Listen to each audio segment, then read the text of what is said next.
"Baby," he said with his deep voice in Vaughn's ear while she was sleeping soundly in her bed. He smiled for a particular reason she hadn't heard or woken up. When he spoke, he bent over her and felt her body, which looked as tempting as candy to him.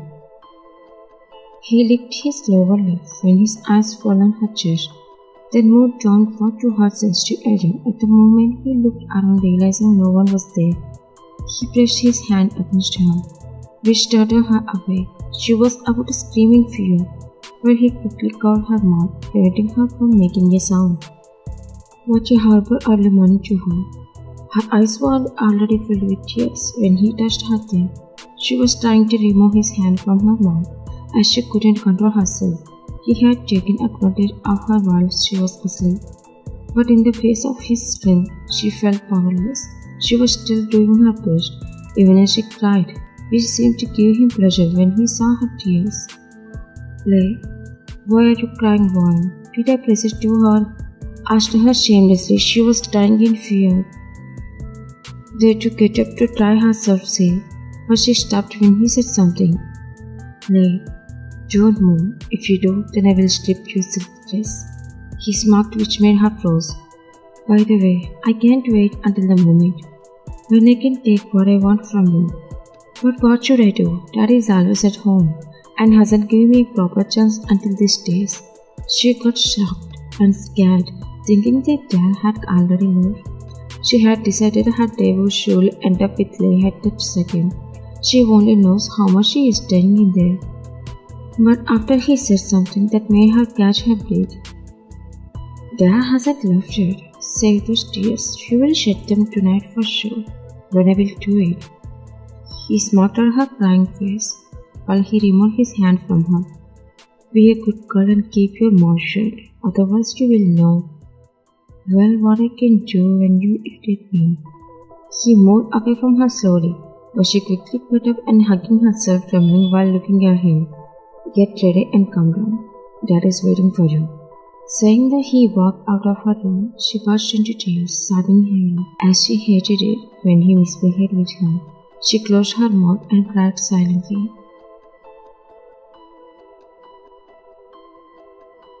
"John, Lay, take care of your sister, otherwise she might get sick," he said to his son, who was putting luggage in the car.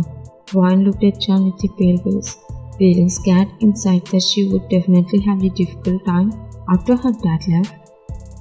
John got confused when his eyes met Wine's worried expression, showing that she didn't like his leaving. "John, dear, I told you Lay also be with you here. Then why are you getting worried?"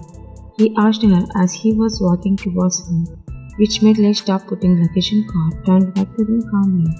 But Lay is overflowing with happiness.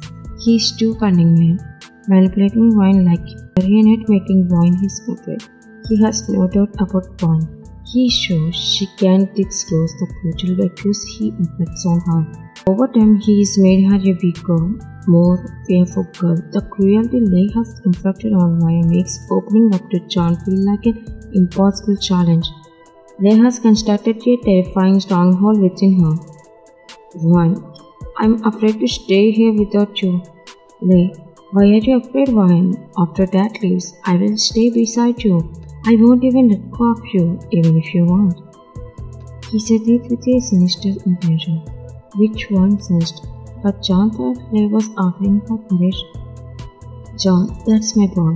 He smiled at Lay, who was coming to them. John sighed, hugged Wine, and Wine also returned the hug back. Lay joined inside, hugging his dad. He was about to take Wine's hand, but she quickly broke the hug before Lay could touch her, which made Lay grit his teeth, but forced a fake smile from his dad. "What, Dad? Could you drop me at my school on the way to the airport, please?" she asked because she didn't want to stay at home with Lay. "Why? No need, Dad. I will drop her as if she needs it." "It's okay, Lay. I also want to talk to her for a while." "It's better today," as she asked. His eyes shifted from Lay to Wine. "Go, get in the car." At the moment, Wine felt a wave of relief. Instead of getting into the car first, she left to get her bag. The driver opened the car door and John got in. When she returned with her bag before getting into the car, they grabbed her wrist, whispered something to her while John was already in the car. Leigh, I understand why you asked that, but remember, no matter how hard you try to cancel things, you always end up crying under me. And let me remind you, I know you can't say a word to Dad about what's happening between us, but if you ever decide to, then you should prepare for the consequences. You might lose him anyway. Saying that, he let go of her wrist. John, we are getting late. Leigh, now go. She smirked at her helpless. After her dad dropped her off at school and left, then she felt her had improved just because she was alone. She went to class and Jacob didn't appear during class time, but the teacher asked her why she looked sad and if she was fine. Vine replied that she had caught a cold and was fine. The teacher then told her to go to the school's health office, so Vine had to leave during class. After the school nurse gave Vine her medicine, the nurse also left the room, but Vine placed the medicine on the stand and lowered her head, recalling events of the morning. Her memories brought shivers and tears to her eyes. At the moment Jungkook happened to pass by, he noticed Boy sitting alone in the chair, and he decided to enter the room. He tilted his head to catch a glimpse of her face, since she had lowered her head. Why are you sleeping here not attending class? He asked but received no response from her, which made him narrow his eyes at her. He didn't ask again, and casually grabbed her jaw, raised her head, making her look at him. But he was shocked when he saw tears in her eyes. The sight of her teary eyes made his own eyes turn red. Actually, she hadn't even heard him when he called her last in her sadness. But when she saw him, she quickly wiped away her tears and tried to pretend like nothing was wrong. Jungkook, why are you crying? Why, I didn't. I just got some dust in my eyes, which made them water. Jungkook, I'm not a fool to believe lies, he said with a cold tone. Tell me who made you cry, Ryan. I will chop them down. I have no fear of lying to you about something. Please let's drop this topic. She got up about to leave, but he smoothly grabbed her hand more closer to him, making her feel as if she had him there, giving her comfort.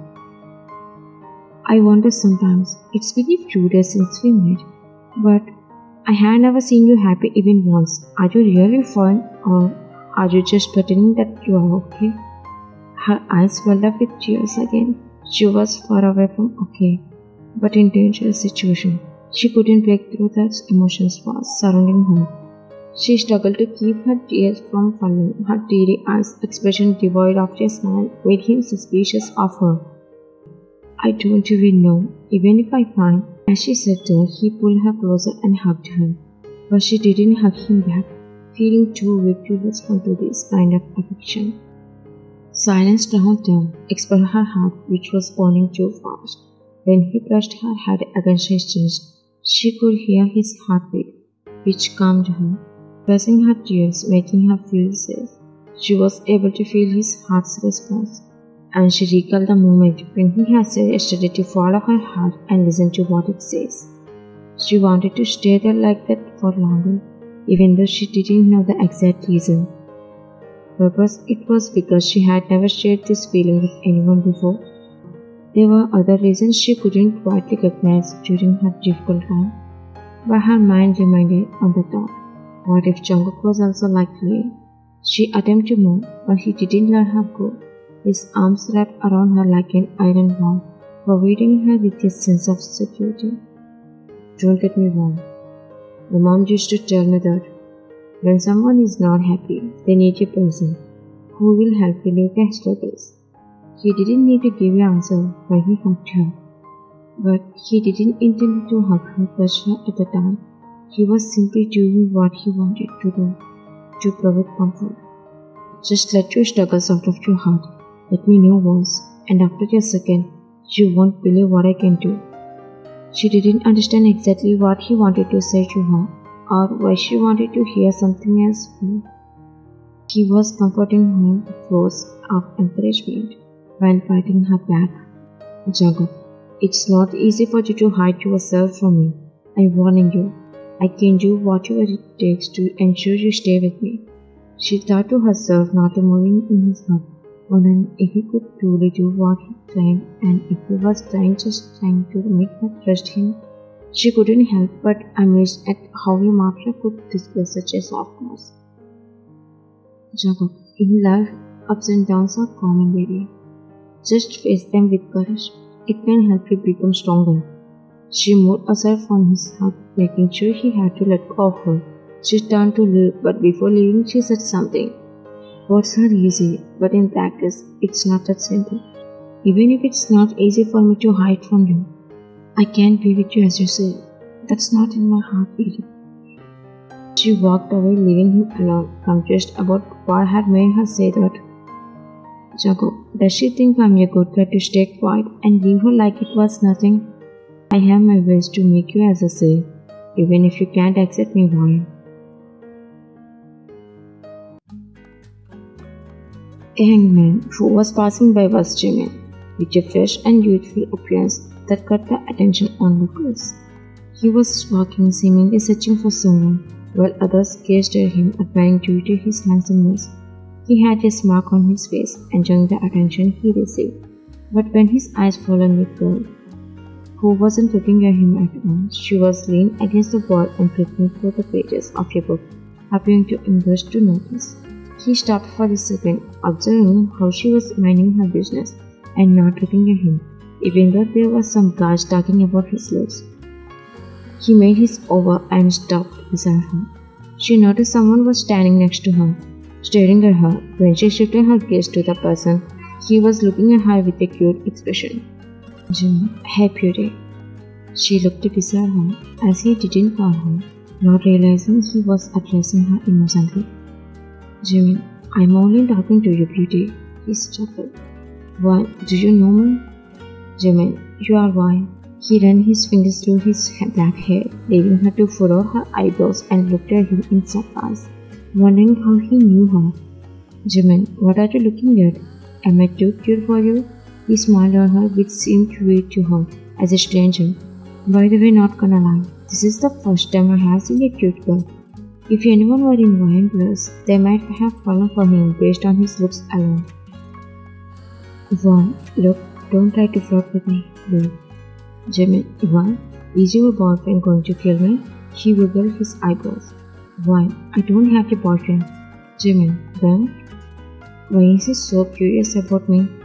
Why? If Jungkook sees you near me, he will rip you in two.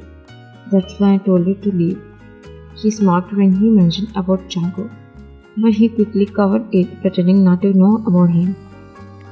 You said you have no boyfriend, so who is this Jungkook to you? Is he your husband or fiancé? He mocked, but as he thought more about it, she did too.